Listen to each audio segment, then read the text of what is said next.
আসসালামু আলাইকুম। প্রথম আলো পত্রিকার মাধ্যমে জানতে পারলাম গত 28/8/24 ইংরেজি তারিখে বিএনপির স্থায়ী কমিটির সদস্য জনাব সালাউদ্দিন আহমেদ কক্সবাজার বিমানবন্দর থেকে চকরিয়া পেকুয়ার গণসংবর্ধনা অনুষ্ঠানে এসালাম গ্রুপের 11:35-33 নম্বরের যে গাড়িটি করে যাত্রা করেছিলেন সেই গাড়িটি আপনার মাধ্যমে এসেছিল। আসলে প্রকৃত বিষয়টা কি আমাদেরকে যদি একটু জানান প্লিজ।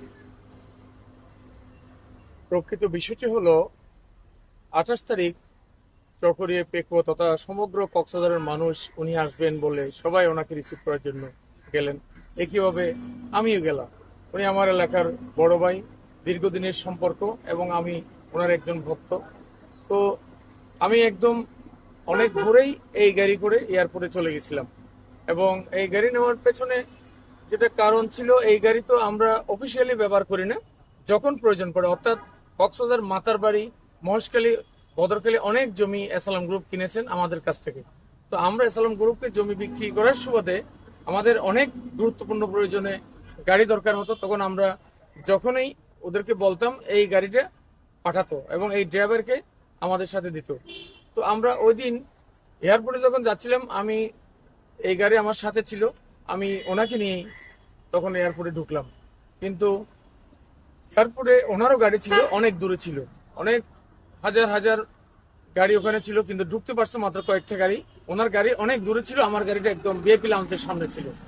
তো বিএপি লাউঞ্জের সামনে থাকার কারণে অনেক ভিড়ের মধ্যে উনি যখন বেরোচ্ছেন, অনেক চিপাচিপিতে আমি বললাম যে আপনি এটাতে উঠে যান।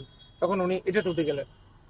এই গাড়িতে উঠার কারণেই আসলে শেষ পর্যন্ত আহ, কেউ একজন হয়তো বলেছেন এটা এসালামের গাড়ি। তো এসালামের গাড়ি বলতে এটা তো ওনার গাড়ি না। এসালামের গাড়ি বলতে এটা এসালামের ল্যান্ডের কাজে ব্যবহার হতো এবং আমরা জমি জমা বিক্রির সময় যখন প্রয়োজন পড়তো এই গাড়িটা নিয়ে কক্সবাজার যেতাম। একইভাবে আগের দিন আমি এই গাড়ি নিয়ে কক্সবাজার গিয়েছিলাম। এটাই ছিল মূল কারণ।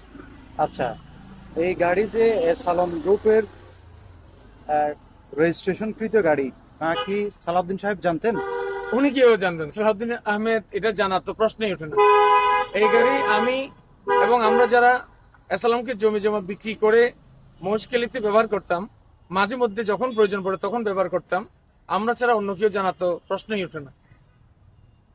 উনি জানলে হয়তো উনি এই গাড়িতে উঠতেনই না, কিন্তু আমরা তো এই গাড়িতে উঠানোর জন্য চাইনি। কিন্তু অনেক দূরে ওনার গাড়ি ছিল, ভিড়ের মধ্যে অত দূর যাওয়া সম্ভব না হয় আমি বললাম যে আপনি এখানে চলে আসেন।